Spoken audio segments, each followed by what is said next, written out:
अस्सलाम वालेकुम। प्रोफेसर मोहम्मद अकरम फ़कीर टेंशन नजर है। तो वैसे ही वीडियो बनाने का वैसे तो मेरा जी नहीं करता, उसकी वजह कि फ़ायदा ही कोई नहीं वीडियो बनाने का। मैं वीडियो बनाता था ताकि मुल्क का अवाम बेहतर, निज़ाम बेहतर हो, मुल्क खुशहाल हो, अवाम की ज़िंदगियों में सुकून आए। क्योंकि बेसिकली पाकिस्तान बनाया इसलिए गया था ताकि हम सुकून से ज़िंदगी गुजार सकें। लेकिन जब आप मौजूदा हालात को देखो तो कल मैंने बड़ी दिलचस्प फिल्म देखी भगत सिंह पर। इंडिया की फिल्म थी भगत सिंह। तो उसकी जो स्टोरी मैं 2.5 घंटे की फिल्म थी, तो जो चीज़ उसमें मैंने देखी तो मैं हैरान रह गया। उसने भगत सिंह ने एक बात की, चाहे वो डायलॉग था कि हकीकत में उसने की। उसने कहा कि हम आज़ादी की जंग इसलिए लड़े ताकि अवामी इक़्तिदार आए, और ये जो सियासी जमातें बनी हुई हैं जिसके ईस्ट इंडिया कंपनी से मुज़ाकरात वगैरह चल रहे हैं, ये काले अंग्रेज़ हैं। तो उस फिल्म का डायलॉग था, या उस भगत सिंह ने सच बात की, आज तो बात वही होगी। अब सोचे वो क्यों? क्योंकि आप उस फिल्म में देखें ईस्ट इंडिया कंपनी के जज क्या करते थे, उनकी पुलिस क्या करती थी। तो उसके बाद मौजूदा हालात में आप पाकिस्तान को देखें तो आपको सब पता चल जाएगा कि पाकिस्तान पर काले अंग्रेज हुक्मरान है। उनकी बात सही है, उनकी रिपोर्ट सही है, वो जो कर रहे हैं, सियासतदान हो, महकमे हो, फौज हो, पुलिस हो, सब सही है मौजूदा पाकिस्तान में। मैं भी बड़े शौक से जश्न आज़ादी मनाता था पहले, लेकिन जब से ये इमरान खान आया है ना, तो मुल्क नीचे नीचे, अवाम की खुशहाली भी नीचे से नीचे, तो उसमें जश्न आज़ादी मनाने वाली कुछ रह ही नहीं किया।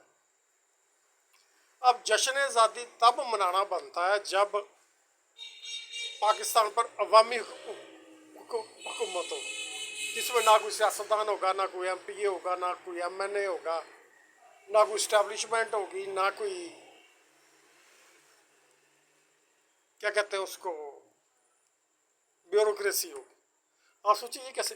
मेरे प्यारे भाई, अगर आप कानून को पढ़ते हो तो आपको पता होगा कि भाई ये जिन्हें भी वजीर तो लैके जिन्हें भी अफसर ने ना, सारे कहते असी अवाम की खिदमत करनी आए तो मुल्क की खिदमत करने नहीं आया। नतीजा ये सारे नौकर हैं पाकिस्तान के, रियासत पाकिस्तान के। क्योंकि जब से पाकिस्तान बना ये काले अंग्रेज हुक्मरान है, तो उन्होंने कानून भी अपने लिए बनाए, वो सेफ है।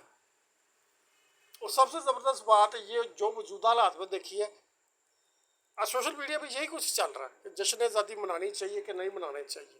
TV चैनलों पे तो दवा दव लगे होंगे ना, जश्न आज़ादी ये है वो है। और वो ताज़ा वाक़या हुआ जो PTI वाले भी कह रहे हैं कि भी इन्होंने पाकिस्तान एयरफोर्स ने बमबारी की है और काफ़ी औरतें और बच्चे क्या कहते हैं शहीद हो गए, उनकी वो लाशें रख कर सड़कों पर बैठे हुए हैं। यानी 13 अगस्त थी, फौज को क्या ज़रूरत थी बमबारी करने की? तो आप देख लें इस बात को, आपको क्या कहोगे। इन हालात में जश्न आज़ादी मनाना बनता है। आज एक और नवा लतीफ़ा चल रहा था कि भाई देखिए, अखलाकी तौर पर, इस्लामी तौर पर और समाजी तौर पर दुनिया के मौजूदा कवानीन के तहत आम शहरी किसी भी गवर्नमेंट, चाहे वो सूबाई हो, वफाकी हो, ज़िली हो, उसके खर्चों का जिम्मेदार नहीं है। उसकी वजह ये है कि पाकिस्तान में जो भी आम आदमी है अपने खर्चों का खुद बंदोबस्त करता है, अपने मसाइल हल करने के लिए खुद जद्दोजहद करता है।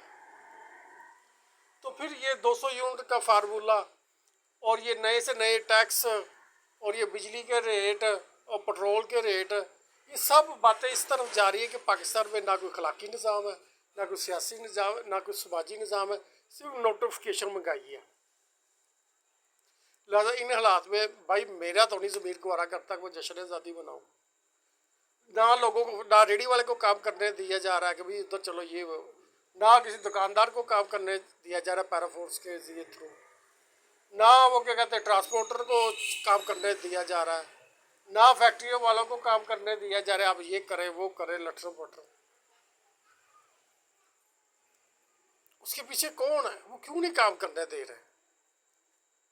अगर चले जी मैं ही गलत हो जाता हूँ, तो आप आज सोशल मीडिया पर जो चल रहा है ना, तो आप देख ले गवर्नमेंट की कारकर्दगी, क्योंकि जब से पाकिस्तान बना है यही लोग आते जाते रहे हैं ना, तो ये शहबाज गवर्नमेंट ने 75% ज़्यादा और कर्जा चढ़ा दिया, यानी जिससे मेरी बात सच साबित हो रही है खरबों रुपए की इंतजामिया पाकिस्तान पे कर्जा चढ़ाने के चक्कर में है। अब वो नया लतीफ़ा चल रहा था कि बिजली की कंपनियां बेच दे रही हैं, उससे क्या होगा? होना तो ये चाहिए जिन्हें जो भगत सिंह मान ने किया इंडियन पंजाबी चीफ मिनिस्टर ने कि भाई हमने पावर प्लांट खरीद लिया, आपको जाओ, आपको किस्तों में पैसे मिल जाएंगे, बात खत्म हो जाती।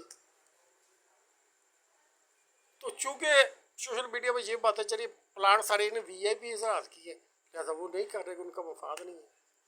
तो बतौर ईस्ट इंडिया कंपनी के जब मैंने इस सारे मामले को देखा तो मुझे पता चला ये तो काले अंग्रेज ने इन्हें सानू गाहक समझे है, तो ये ईस्ट इंडिया काली ईस्ट इंडिया कंपनी बन के सानू लुटी आ रहे हैं।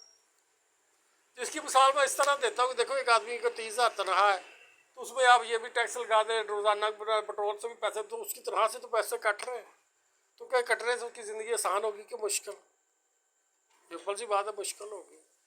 तो जब जो भी गवर्नमेंट हो आज तक ना मुल्क मजबूत कर सकी, ना दहशतगर्दी ख़त्म हो सकी, ना कोई इदारा ठीक कर सकी, ना कोई इदारा चला सकी, अब वो इदारे बेच के इन्होंने कहना ये है वो है, फिर वो इदारे बेचने के बाद इनके पास बचेगा क्या? क्योंकि जब इमरान खान आया था पाकिस्तान का बजट था 4,000 अरब, अब ये 18,000 अरब ये बजट जाकर भी वही कुछ करें तो आगे क्या होना है? तो जहाँ तक मैं समझता हूँ पाकिस्तान में अवामी गवर्नमेंट बननी चाहिए। अवामी गवर्नमेंट तभी बनेगी जब अवाम एकजुट होंगे, फिर ये चाहे फौज हो चाहे ब्यूरोक्रेसी हो, ये सब उनके अंडर ही आएंगे कि भाई आपने हमारे लिए काम करना है, ना कि आपने आईएमएफ के लिए काम करना है, अमेरिका को कुछ करने के लिए। और पाकिस्तान आज़ाद का मुँह तो कहाँ से रह गया? आईएमएफ कह रहा है महंगाई करो, अमेरिका कह रहा है ईरान से सस्ता पेट्रोल गैस ना लो, और सऊदी अरब कह रहा है कि भाई क्या कहते हैं उसको, सॉरी सऊदी अरब नाराज हो जाएगा अगर हमने किसी और मुल्क से तेल लिया, और दुबई कह रहा है कि मेरे पैसे वापस दो। तो इन सारे मामले को जब आप देखोगे तो आपको पता चलेगा कि आपकी हकीकत ये है कि आप काले अंग्रेज़ों की ईस्ट इंडिया कंपनी के नीचे दबे हुए हैं, जो आपको एक गाहक समझकर दिन ब दिन आपसे पैसे निकलवाने के चक्कर में, और उनको कोई काम नहीं आता। उनकी जो नई नस्ल आई वो भी लोगों से नोटिफिकेशन के जरिए पैसे इकट्ठे करने के जरिए, और उनको कोई काम नहीं हो, पैसे जहाँ पे खर्च करते हैं वो मुझे कहने की ज़रूरत नहीं है। और याद रखें भूखे नंगे लोगों को जब क्या कहते हैं तरक्याती काम याद आए तो समझो वो बर्बाद हो रहे हैं, क्योंकि आप तो कमाना कुछ नहीं। होना तो ये चाहिए था हर सूबाई वफाकी ज़िली गवर्नमेंट खुद कमाए, कंपनियां लगाए, एक्सपोर्ट करें, उनको भी पता चले पैसे किस तरह कमाई जाते हैं। ये नोटिफिकेशन गई, ये कर दिया, वो कर दिया, पेंट कोट आया जी सानू ये मुश्किल है, ये मुश्किल है। अगर इन्हों ये मुश्किल होंदियां तो ये कर्जा ही ना लेते हैं। तो ये नई बात मुझे पता चली, ये भला क्या सोचते हैं कि भाई इतनी आबादी रोज़ बाहर जा रही है तो इतने अरब डॉलर आ रहे हैं। सच एक साफ़ी ने भी ये स्कैंडल बेनकाब किया था, तो ये सोचते हैं एडवांस ही कर्जा ले लो किसी से, भाई सानू इन्ने $1,00,000 महीने से ज़्यादा आ रहे हैं तो सानू कर्जा दे दो। तो कर्जा किधर जाता वो भी मैंने कहने की ज़रूरत नहीं। लिहाजा पाकिस्तान में मौजूदा हालात में जश्न आज़ादी मनाना इसी तरह ही है। वो मिसाल मैं इस तरह देता हूँ, जब आप घर से निकलते हैं तो सबसे पहले वो हेलमेट वाले तो ट्रैफिक वाले इशारे वाले पै जाते हैं सानू, लो जी और नवा उन्हें शोशा छड़ता है। वो हकीकत एक साफ़ी ने इंज खोली है कि भाई हूँ 70-80% का लोगों को हो गए हेलमेट वगैरह, तो उन लोगों को पैसे किवें लईए? तो लिहाजा इन सब बातों से जब गौर करें चलानों के टारगेट वगैरह से, ये तो होगी काली ईस्ट इंडिया कंपनी। लिहाजा पाकिस्तान में मौजूदा हालात जश्न आज़ादी बनता ही ना आज़ाद है, यानी घरों बाहर निकलो तो हेलमेट का 2,000 चलान दो या इशारियां का या शीशिया का, लो जी क्यों असी ताड़ी की कहते हैं उन्होंने जान बचाईए। हूँ जो नवी वीडियो वेखन डे असी मोटरसाइकिल ट्रकों से लद के थाने च नहीं जा रहे। ये गल्लां इस तरफ जा रही हैं कि कोई करवा रहा, क्यों करवा रहा, ताकि असल मसले तवज्जो हट जाए, क्योंकि ये नाकाम हो चुके हैं दहशतगर्दी ला के मुल्क चलान। लेकिन अपने तो उन्हें गल नहीं आने दी, लिहाजा लोगों को आरे ला के चाह रहे हैं कि ज़्यादा से ज़्यादा असी बैठे रहिए। लेकिन याद रखिए पाकिस्तान कुवैत से ज़्यादा अमीर है। ये तब पता चलेगा लोगों को जब ये मौजूदा सिस्टम ख़त्म होगा और क्या कहते हैं आर्मी और दीगर जो अदारे हैं लोगों के नीचे आएंगे, यानी कंट्री कौंसिल के नीचे आएंगे। कंट्री कौंसिल में नीचे से लेकर ऊपर तक लोग बैठेंगे जो ताई हाथ मेंबर होंगे। ना असम्बलियों की ज़रूरत, ना MNA MP की ज़रूरत, और वज़ीर आज़म आवाम चुनेंगे। और जो वज़ीर आज़म करप्शन करेगा उसका सबूत निकला उसी टाइम वो गिरफ्तार होगा। उसकी वजह ये है कि अगर हमने उसको मुकद्दस गाय समझ लिया तो हमारे पैसे कहाँ बचने हैं या हमारे आने वाली नस्लों के लिए क्या बचना है इस मुल्क में। लिहाजा भाई मैं तो जश्न आज़ादी नहीं मना रहा, गुस्से गिले की बात कौन नहीं है, ना मैं आज़ाद है ना खुद मुख्तार है। घरों बाहर निकलो तो पै गया ट्रैफिक वाले, दुकान पर जाओ पै गया पैरा फोर्स वाले, तो रात को घर आओ तो पै गया 200 यूनिट वाले। तो इनकम तो हमारी वही है। लिहाजा मैं तो भाई दुआ करता हूँ अल्लाह ताला हमको अच्छे हुक्मरान दे ताकि हम जश्न आज़ादी मनाएं और इन लोगों को इस तरह जलील करें जिसके ये हकदार है। क्योंकि आता जाता कुछ है नहीं, इज्जत बंदे की इसी में होती है कि भाई हम नहीं मुल्क चला सके इतना अर्सा, अगर पाकिस्तान में कोई है तो आया सामने चला के दिखा दे हमको, बात ख़त्म हो जाए। कभी अमेरिका के पीछे, कभी उधर सऊदी अरब के डर, कभी क्या कहते हैं उधर आ जाओ IMF का डर, तो ये पाकिस्तान तो रह गया तो डरस्तान रह गया। लिहाजा काले अंग्रेज़ लोगों से पैसे लेने के साथ कुछ नहीं कर रहे। मेरा तो भाई से लाजमी जश्न आज़ादी बनाने को जी नहीं कर रहा, क्योंकि वो आज़ाद गुरूदार तो रहे नहीं है।